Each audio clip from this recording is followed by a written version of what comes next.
সুপ্রিয় শিক্ষার্থীবৃন্দ, আসসালামু আলাইকুম। সরকারি ঘরোয়া কলেজের অনলাইন ক্লাসের পক্ষ থেকে বিবিএস ডিগ্রি প্রথম বর্ষের শিক্ষার্থীদের জানাই আন্তরিক শুভেচ্ছা। আশা করি তোমরা সকলে ভালো আছো। তোমাদের সাথে আছি আমি শরীফ হোসেন, অতিথি শিক্ষক, ব্যবস্থাপনা বিভাগ, অত্র কলেজ। এই করোনা মহামারীর মধ্যে তোমাদের জন্য অনলাইন ক্লাসের ব্যবস্থা করা হয়েছে। আজকের অনলাইন ক্লাসে তোমাদের সাথে আমরা ব্যবসায় পরিচিতি কোর্সটি নিয়ে আলোচনা করব। আজকের আলোচনায় আমরা পঞ্চম অধ্যায়ে ব্যবসায় সংগঠন যে অধ্যায়টি রয়েছে 34তম লেকচারে আছি। আজকের পাঠের বিষয়বস্তু হচ্ছে বিভিন্ন প্রকার ব্যবসায় সংগঠনের মধ্যে কোনটি সর্বোৎকৃষ্ট, অর্থাৎ বিভিন্ন ধরনের যে সংগঠন রয়েছে ব্যবসায় সংগঠনগুলো, এর মধ্যে সর্বোত্তম কোনটি সেটাই আমরা আজকে নির্বাচন করব এবং বাংলাদেশের যে ব্যবসায় সংগঠন রয়েছে এই সংগঠনের যে সকল সমস্যাগুলি রয়েছে এগুলো সমাধানের উপায় কি সে সম্পর্কে আমরা আলোচনা করব। প্রথমত জানবো আমাদের বিভিন্ন প্রকার ব্যবসা সংগঠনের মধ্যে কোনটি সর্বোত্তম সংগঠন। শিক্ষার্থী বন্ধুরা লক্ষ্য করবে, তোমাদের সামনে আমি স্ক্রিনে তুলে ধরেছি, যেমন বিভিন্ন প্রকার ব্যবসায় সংগঠন বিভিন্ন ক্ষেত্রে শ্রেষ্ঠত্ব অর্জনে সক্ষম। কোনো ব্যবসায়ী এককভাবে সর্বক্ষেত্রে সর্বোত্তম রূপে পরিচালিত হতে পারে না। তাই কোনো একটি বিশেষ ব্যবসা সংগঠন সব দিক থেকে উত্তম বলে বিবেচিত হয় না। মূলত বিশেষ শ্রেণীর ব্যবসা সংগঠন বিশেষ ক্ষেত্রেই উৎকৃষ্ট বা সর্বোত্তম হয়। তাই আমরা বলতে পারি যে বিভিন্ন প্রকার ব্যবসা সংগঠন রয়েছে তাকে আমরা পরিপূর্ণ বা সর্বোত্তমভাবে পরিচালনা করতে পারি না। প্রত্যেক ব্যবসা সংগঠন পরিচালনার ক্ষেত্রে কোনো না কোনো বাধা বা বিপত্তি রয়েছে। তাই কোনো একটি বিশেষ ব্যবসায় সংগঠন সব দিক থেকে কি হয় না, উত্তম বা সর্বোত্তম বলে বিবেচিত হয় না। এ থেকেই মূলত বিশেষ শ্রেণীর ব্যবসা সংগঠন বিশেষ ক্ষেত্রে উৎকৃষ্ট হয়।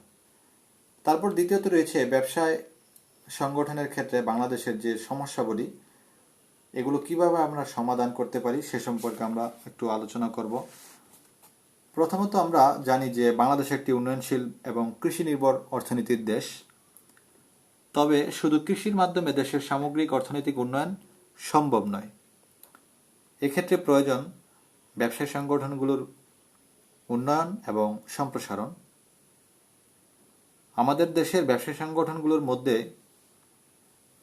বিভিন্ন প্রকার সমস্যা রয়েছে। এসব সমস্যা সমাধানের মধ্যেই রয়েছে অর্থনৈতিক উন্নয়ন।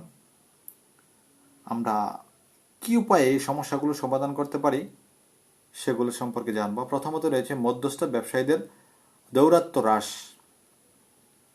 প্রথম যে স্টেপটি রয়েছে, প্রথমত মধ্যস্থ ব্যবসায়ীদের দৌরাত্ম্য হ্রাস করতে হবে। কিভাবে? যেমন বাংলাদেশের পণ্য বন্টন প্রণালীতে মধ্যস্থ ব্যবসায়ীদের যে দৌরাত্ম্য দেখা যায়, তাতে উৎপাদনকারী এবং ভোগকারী তারা উভয় কি হয়, অনেকটা ক্ষতির সম্মুখীন হয়। ফলে ব্যবসায় ক্ষেত্রে একটি জটিল পরিবেশ তৈরি হয়। তাই যতদূর সম্ভব উৎপাদনকারীর কার্যক্রমকে বৃদ্ধি করে তাদেরকে প্রত্যেক বাজারজাতকরণে উৎসাহিত করতে হবে। এতে মধ্যস্থ ব্যবসায়ীদের দৌরাত্ম্য অনেকাংশে কমে যাবে।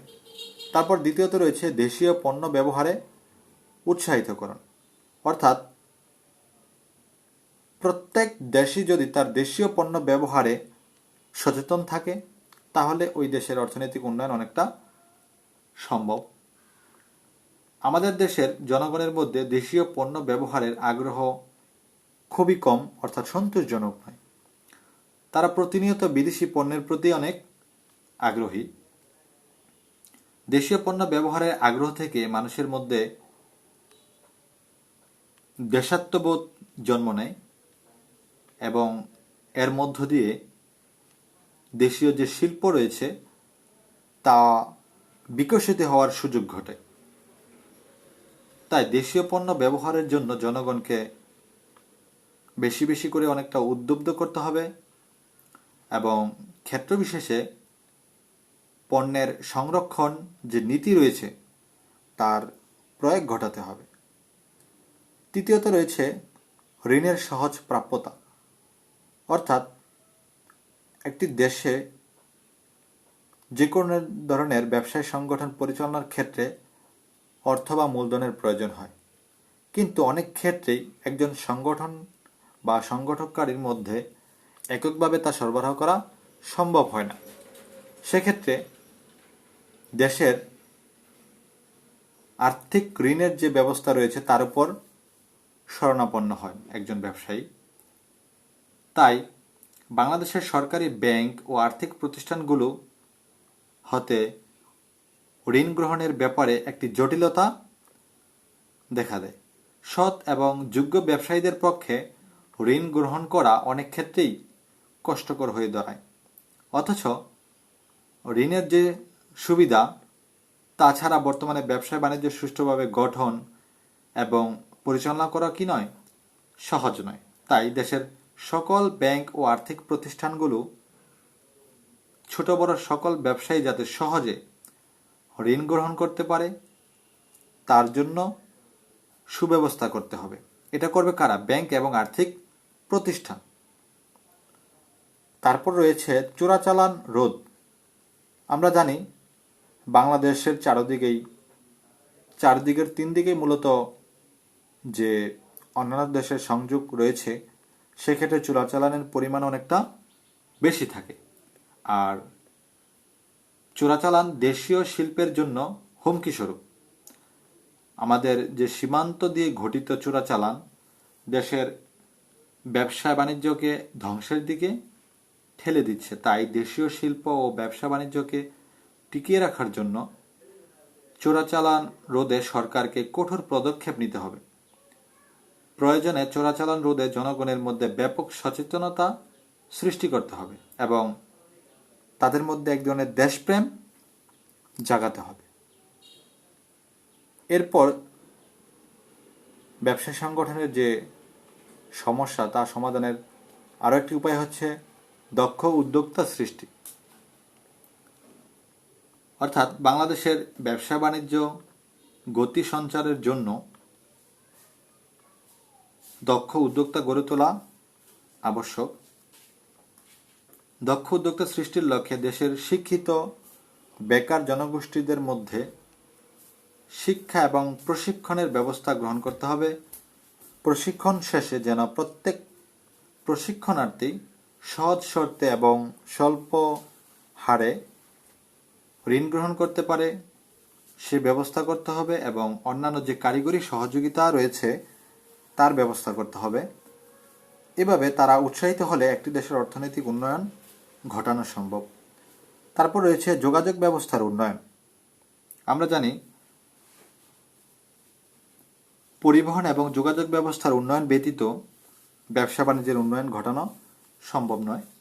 বাংলাদেশের পরিবহন ব্যবস্থার সীমাবদ্ধতার কারণে বৈদেশিক যে বিনিয়োগ রয়েছে তা অনেকাংশে কমে যাচ্ছে। তাই বাংলাদেশের পরিবহন ব্যবস্থার সীমাবদ্ধতাকে কাটিয়ে তোলা প্রয়োজন এবং এই কারণে এক এক অঞ্চলের পণ্যের দামও কি হয়, অনেকটা এক এক রকম হয়।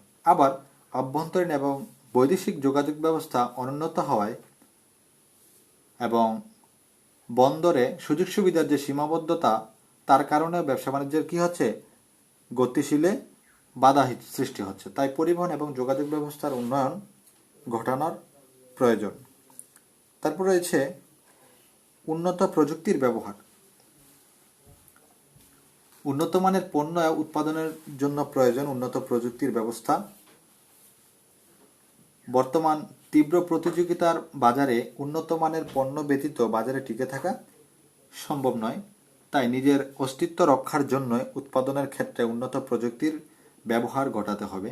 এতে করে মূলধন ব্যয় বাড়লেও দীর্ঘমেয়াদে তা দেশের কল্যাণে কাজ করবে। সর্বশেষ যে সমস্যা সমাধানের উপায়টি রয়েছে তা হচ্ছে সরকারি সহযোগিতা বৃদ্ধি।